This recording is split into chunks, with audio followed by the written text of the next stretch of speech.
Hello and welcome back to Raising the Paws. Last week's video was on decluttering my whole house, part 1. Now this is part 2, and we are tackling the basement. If you have followed my shorts, you've watched the shorter version of me clearing out this space. This basement has been, like this whole house, has been a major project, and with a lot of company all the time, we host a lot. I feel like I'm constantly moving this area of my home around the most. And with 6 kids and building a new house, it is really hard to stay on top of everything. And I know it is because we have too many things. So I'm trying to pare down, declutter, and I'm already starting to pack. So I'm getting really excited for us moving to our new home, but I also know we have way too many things right now. I think this is the hardest part of decluttering for me, and that is making so many decisions.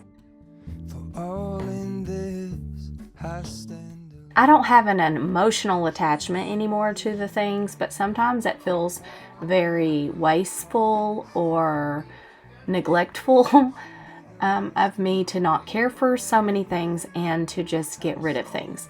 Now, here's a tip that I've heard and learned.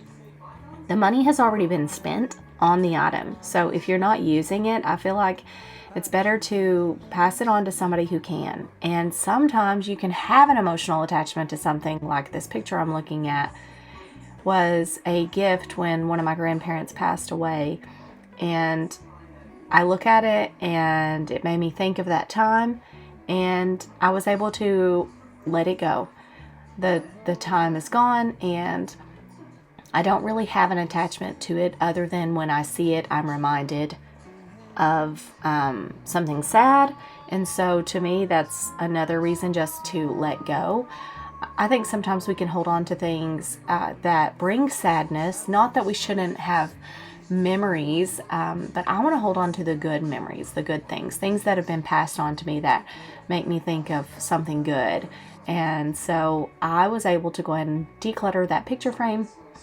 And now I'm going through all of the school stuff. I have a lot of homeschool curriculum, and for some reason I have a really hard time letting those things go, because I feel like with so many kids, somebody's going to end up using something, and they all learn so differently. So what works for one kid may not work for another, or what doesn't work for a kid may work for another. And I have a really hard time decluttering school stuff. I know that at our new house, I'm going to have a huge homeschool room. I'm going to have a library for all of my books. And so I know that I'm going to have tons of space for all of this. And I feel like once it's all on display, I'll be able to go through and routinely declutter when I'm there. So for now, I'm okay with letting go of a few things. And I end up going ahead and throwing away like old curriculum that was used, that I was holding on to for record's sake. But it's okay to let these things go, and less to move when the time comes.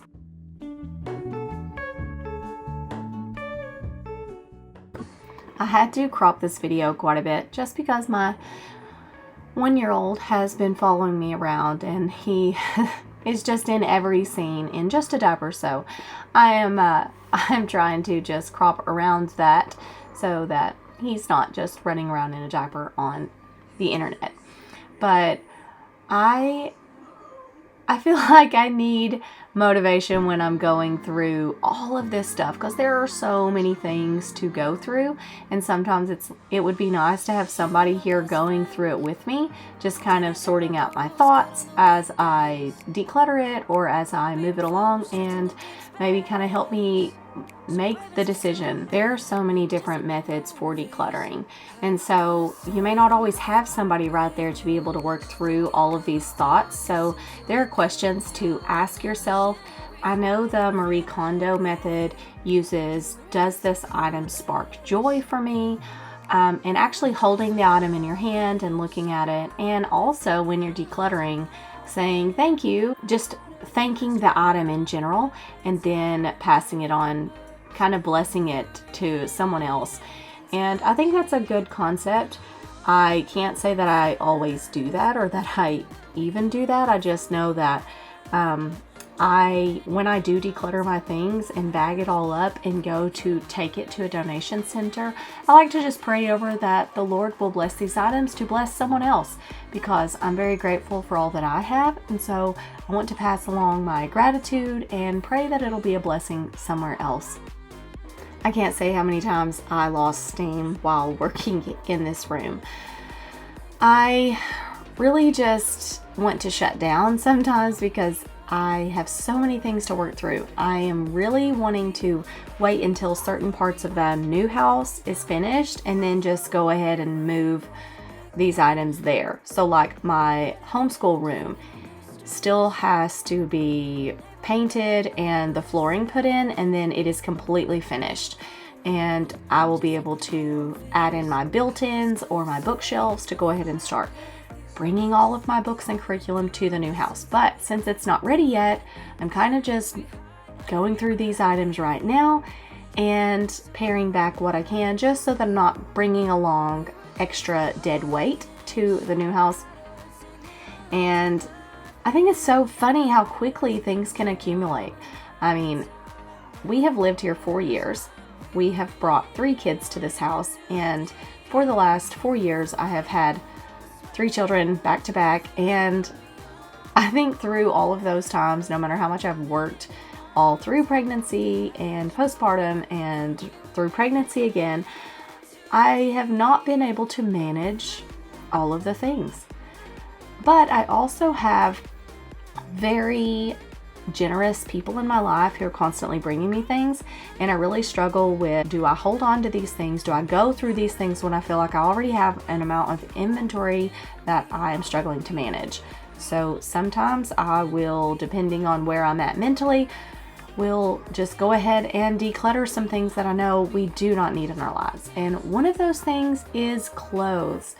I know with 6 kids, we rotate through clothes very quickly, but I do try to keep a very minimal wardrobe for all of us in the home, just for my sanity with laundry and keeping everything pared back.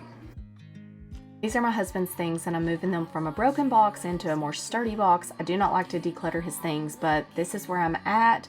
Kind of moved the shelf, went through all the things on it, and look at how many totes I have decluttered, and I'm going to use these to pack our things and take them to the new house.